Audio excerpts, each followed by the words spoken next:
अगला क्वेश्चन है question number 6। The two number are in the ratio 5:8। दो number है उनकी रेशियो 5:8 है। इफ 9 इज एडिड, अगर 9 को हम एडिट करें ईच नंबर, हर एक नंबर में इनमें, ठीक है, we get a new ratio, तो हमें एक नई रेशियो हासिल होगी 8:11। फाइंड द नंबर, तो हमने वो नंबर फाइंड करना है। तो हमें, हमारे पास दो नंबर हैं 5:8, और अगर हम उनमें 9 को ऐड करें हर एक नंबर में, तो हमारे पास जो रेशियो बनेगी बच्चों वो 8.11 बनेगी। हमने वो नंबर तलाश करना है। तो चलें इनको स्टेप बाय स्टेप हम लिखते हैं। देखिए सबसे पहले हम कर लेते हैं लेट, जो नंबर हमने फर्ज किया हुआ है, तो अब नंबर हमारे पास नहीं है, तो हम यहाँ पर लिखते हैं लेट दी रिक्वायर्ड,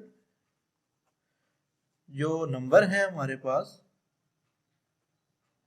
उसकी अगर हम बात करें तो वो नंबर हम यहाँ पर, हमें रेशो में दिया गया है 5:8।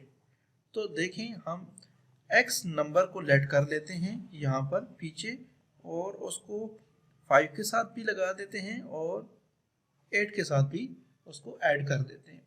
तो 5:8 हमारे पास इस तरह का कॉम्बिनेशन बन जाएगा।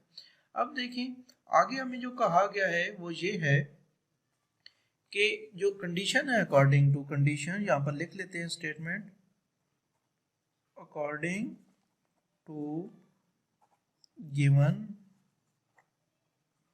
कंडीशन। तो कंडीशन हमारी जो है उसके मुताबिक अगर हम देखें तो यहाँ पर देखें 9, if 9 is added each number, तो 9 को भी हमने एडिट करना है।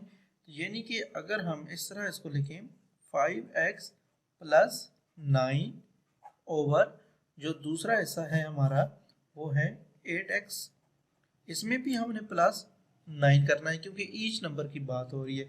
तो हमारे पास रिजल्ट जो है वो आ रहा है 8:11। तो 8:11 को हम 8/11 लिख देते हैं। मैं आपको दिखा देता हूँ, ये देखें 8:11 जो है ये ओवर की फॉर्म में मैंने लिख दी है यहाँ पर। अब ये हमारे पास फाइनली कॉम्बिनेशन बना है। अब यहाँ पर हम क्रॉस मल्टीप्लिकेशन के ज़रिए भी काम कर सकते हैं। तो चलें क्रॉस मल्टीप्लिकेशन कर लेते हैं। तो यहाँ पर लिख लेते हैं अप्लाइंग क्रॉस मल्टीप्लाइंग। तो क्रॉस मल्टीप्लिकेशन की अगर बात करें तो 5x + 9 over 8x + 9 is equal to 8/11। तो देखें ये वाला इसके साथ मल्टीप्लाई हो जाएगा और ये वाली वैल्यू इसके साथ मल्टीप्लाई हो जाएगी। क्रॉस मल्टीप्लिकेशन में देखें हमारे पास अगर हम यहाँ से शुरू करें तो 8 टाइम हो जाएगा 64 और साथ में x + 8 9 टाइम हमारे पास 72 आ जाएगा। और 11 अब 5x + 9 के साथ मल्टीप्लाई होगा, तो 11 को 5 के साथ मल्टीप्लाई करेंगे तो 55 आ जाएगा और साथ में x प्लस 11 को 9 से मल्टीप्लाई करेंगे तो 99। अब हम x वाली टर्म्स को एक तरफ कर लेते हैं और जो कांस्टेंट टर्म है उनको दूसरी जानिब कर लेते हैं। तो 64 लिखा रहे वैसे ही x भी, ये प्लस 55 है तो इधर आकर इसका साइन फ्लिक हो जाएगा, माइनस में 55 कन्वर्ट हो जाएगा, साथ में x 99 वैसे ही लिखा रहे, प्लस 72 है तो इधर आएगा तो माइनस का 72 हो जाएगा। अब देखिए 64 में से 55 को हम माइनस करेंगे तो हमारे पास पीछे 9 बच जाएगा। 9x हमने इधर लिख दिया। 99 में से हम 72 को अगर माइनस करें तो हमारे पास रिजल्ट आएगा 9 में से 2 हम माइनस करें तो 7, तो पीछे इधर हमारे पास बच जाएगा 2। ठीक हो गया। अच्छा जी, अब देखें हमें x की वैल्यू क्योंकि ज़रूरत है तो x लिखा रहा है, ये 9 मल्टीप्लाई हो रहा है x के साथ तो 27 के साथ आकर डिवाइड बाय हो जाएगा। अब ये दोनों एक टेबल पर काट रहे हैं, 9 1 टाइम 9, 9 3 टाइम 27, तो फाइनली x की वैल्यू हमारे पास आई है 3। ये जो x की वैल्यू 3 है, अब देखें हमने नंबर जो लेट किए हुए थे ना, वो थे लेट नंबर हमारे पास जो थे ऊपर वो थे 5x और 8x। अब देखें इनमें हम वैल्यूज पुट कर देते हैं। अब हमें नंबर हमें मालूम हो गया है, नंबर है हमारे पास 3, तो 3 5 के साथ भी कर देते हैं और 8 के साथ भी हम उसको मल्टीप्लाई करा देते हैं। तो 8x है तो x की जगह पर 3 आ जाएगा। अब देखें 5 3 टाइम 15 और 8 को 3 से मल्टीप्लाई करेंगे तो हमारे पास 24 आ जाएगा। फाइनली 15 और 24 ही हमारा आंसर है इस क्वेश्चन नंबर 6 का। जी, तो क्वेश्चन नंबर 7 है हमारे पास, if 10 is added in each number of the ratio for ratio 13 we get a new ratio 1:2। What are the numbers? अगर हम 10 को जमा करें हर एक रेशियो के इसमें कॉम्बिनेशन के साथ, तो हमारे पास जो रिजल्ट आएगा 1:2 आएगा। हमने वो नंबर फाइंड करना है। तो ये वैसे ही है क्वेश्चन बच्चों जैसे कि ऊपर वाला क्वेश्चन नंबर 6 हमने सॉल्व किया था। तो इस क्वेश्चन को भी सॉल्व करते हैं। देखिए सबसे पहला जो काम हमने करना है वो ये है, हमने नंबर लेट कर लेना है, क्योंकि नंबर तो हमें नहीं मालूम। तो हम यहाँ पर लिख लेते हैं लेट दी रिक्वायर्ड नंबर जो है वो है, हम उसको कर लेते हैं x। ये हमने x फर्ज कर लिया। कंडीशन के मुताबिक अकॉर्डिंग टू गिवन कंडीशन हमारी जो है उसके मुताबिक देखें हमारे पास है 4, तो 4 के साथ भी हम x को लगा देंगे और इसी तरह ओवर दूसरी वैल्यू है हमारे पास 13, तो इसके साथ भी x को हम लगा देंगे, क्योंकि 4:3 है। हमारे पास जो रेशो आ रही है वो है 4:3। तो ये 4 के साथ भी और 3 के साथ भी, ये 13 यहाँ पर ये 13 है, तो 4:13, तो 4 के साथ भी और 13 के साथ भी। और आगे हमें चलकर क्वेश्चन में कहा गया है कि इफ 10 एडेड, तो 10 को एडेड करना है दोनों के साथ, तो +10 यहाँ पर भी और +10 यहाँ पर भी आ जाएगा। अब देखें जो अगला काम करना है बच्चों वो ये है, हमें क्वेश्चन में ये भी साथ कहा गया है कि हमारे पास न्यू रेशो आती है, तो नई रेशो जो है, न्यू रेशो जो है वो है 1:2, तो इसको हम 1/2 कर लेते हैं। न्यू रेशो का भी जिक्र किया गया है, मैं आपको दिखा देता हूँ। ये है न्यू रेशो, तो न्यू रेशो ये होती है 10 को ऐड करने से, ये हमने यहाँ पर ऐड कर दी है फ्रैक्शन की फॉर्म में।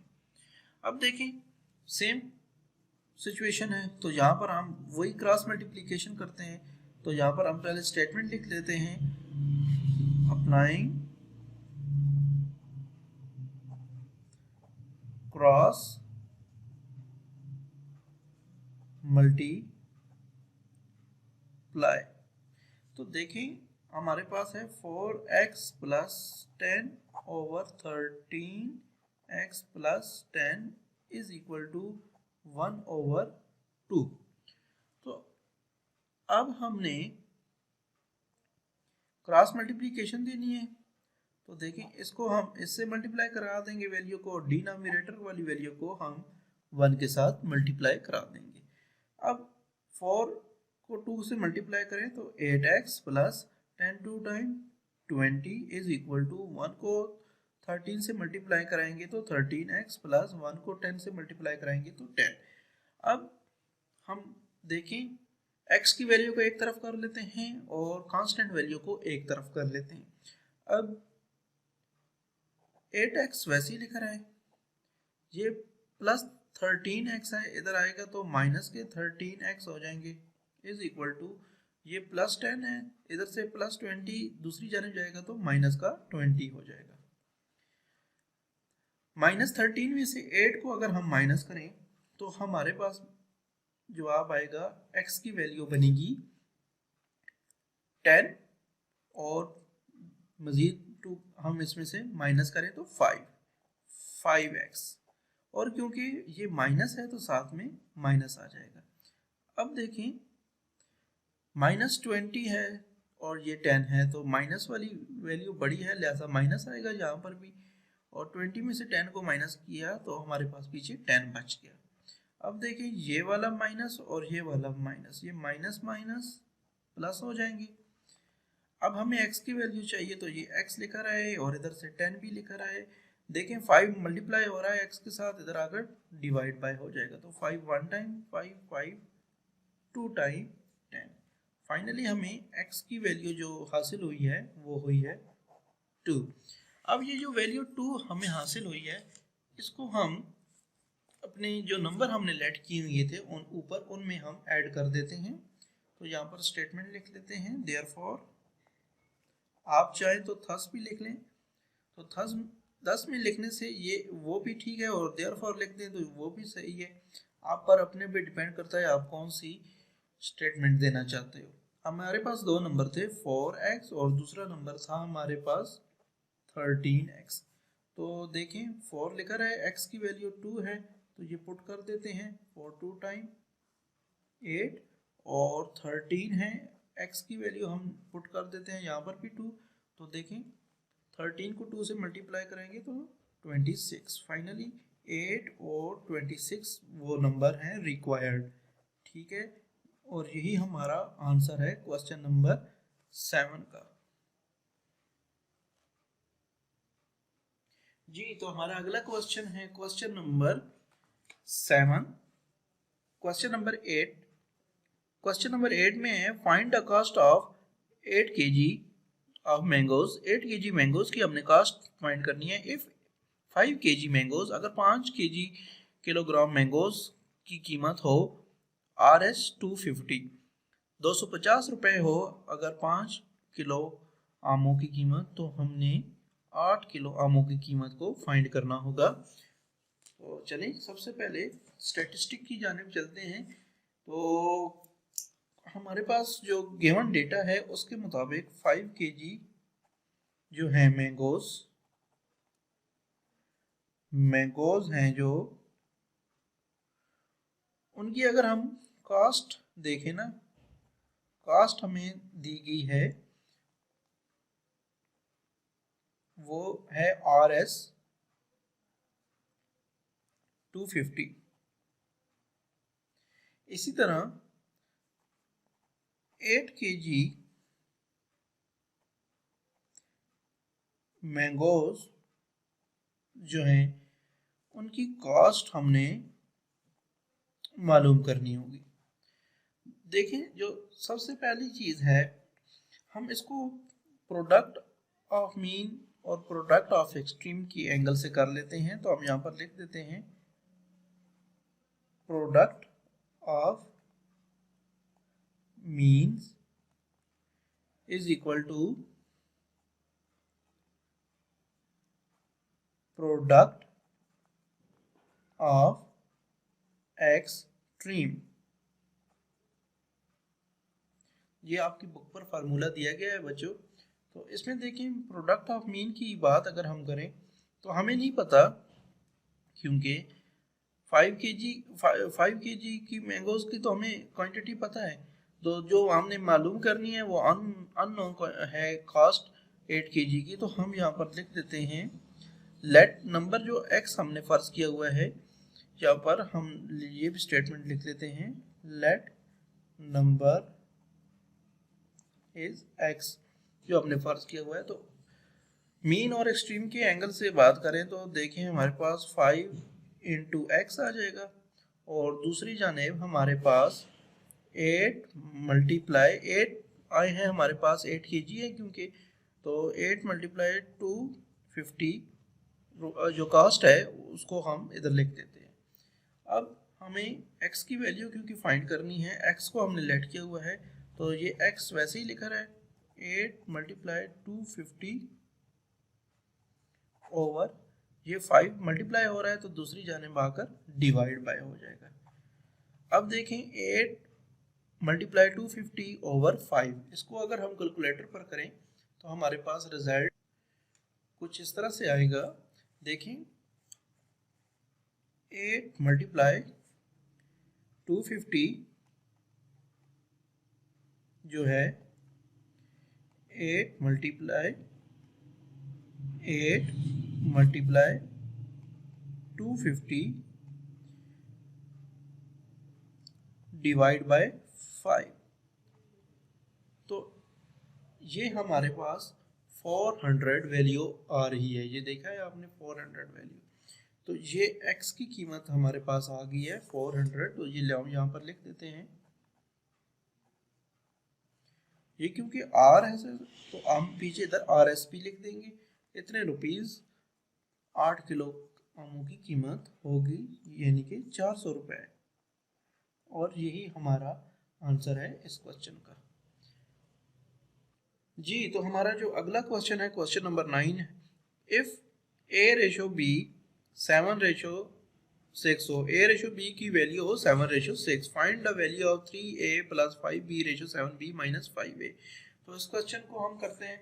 देखिए हमारे पास जो रेशो दी गई है वो है, जो रेशो है वो है a रेशो b, वो है 7 रेशो 6, और जो हमें वैल्यू रेशो दी गई है दूसरी, find the value of ratio, जिसे आप कह सकते हैं इधर लिख देते हैं रेशो टू फाइंड। जी, तो उस वैल्यू की अगर बात करें तो वो है हमारे पास 3a plus 5b ratio 7b minus 5a। तो इसको सबसे पहले हम इसको ओवर की फॉर्म यानी कि फ्रैक्शन की फॉर्म में लिख लेते हैं। a रेशो 5b हो जाएगा, क्योंकि ये रेशो है तो इसको हम फ्रैक्शन में कन्वर्ट कर दिया है, 7b माइनस 5a। अब दूसरी जानिब चलते हैं। हमारे पास कंडीशन है a ratio b is equal to 7 ratio 6। तो a रेशो b को हम कन्वर्ट कर लेते हैं a ओवर b में और 7 ओवर 6 में इधर से। अब देखिए ये हमारे पास वैल्यूज आ गई हैं, इनको हमने कन्वर्ट कर दिया है फ्रैक्शन की फॉर्म में। जो अगला हमने काम करना है बच्चों वो ये है, देखें हमारे पास जो गिवन कंडीशन है वो है 3a plus 5b over 7b minus 5a। हमारे पास a रेशो b है, जबकि यहाँ पर a है और ये b है और ये b है और ये a है। हमें रिक्वायर है a रेशो b या a ओवर b। हमें यहाँ पर किसी तरह a तो है हमारे पास, लेकिन हमें b रिक्वायर है। तो b रिक्वायर जो है उसको हम कैसे यहाँ पर ला सकते हैं? अगर हम दोनों एंड पर, ऊपर वाले एंड पर भी नॉमिनेटर के साथ भी और डिनोमिनेटर के साथ भी b को डिवाइड करा दें, तो हमारे पास ये जो रिक्वायर चीज़ है, रिक्वायर a रेशो, ये a रेशो b आप कह लें या a ओवर b, ये फ्रैक्शन की फॉर्म, ये हमारी कंडीशन पूरी हो सकती है। तो देखें हम यहाँ पर स्टेटमेंट लिखते हैं, डिवाइडिंग बोथ साइड b। तो b को अपनी तरफ से हम दोनों अतराफ में डिवाइड कराने लगे हैं। 3 और ये a ऑलरेडी लिखा हुआ है तो इसके साथ भी b हम डिवाइड करा देंगे, प्लस 5 है और b लिखा हुआ है तो यहाँ पर भी हम 5 के साथ b 5 की b के साथ ओवर b डिवाइड करा देंगे।